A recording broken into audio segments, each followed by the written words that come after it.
Magandang hapon po. Disgrasya sa Quezon.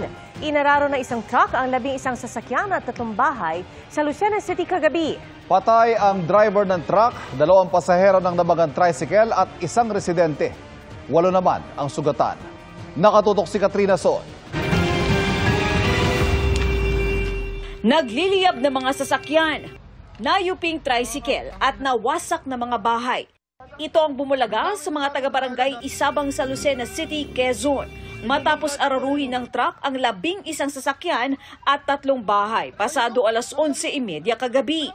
Batay sa paunang investigasyon, galing sa Bulacan at biyaheng Bicol ang truck na may dalang mga fertilizer. Supposed to be kakaliwa po sila papunta sa Diversion Road. So hindi na po siya nakakaliwa at dumiretso na po siya papuntang going to Lucena City proper. Base po sa aming investigation is doon pa lang po sa Tayaba City ay nawalan na po siya ng kontrol. Unang inararo ng truck ang mga nakaparadang sasakyan sa gilid ng kalsada na agad nagliyab. Sunod na natumbok ang isang tricycle na may 2 sakay.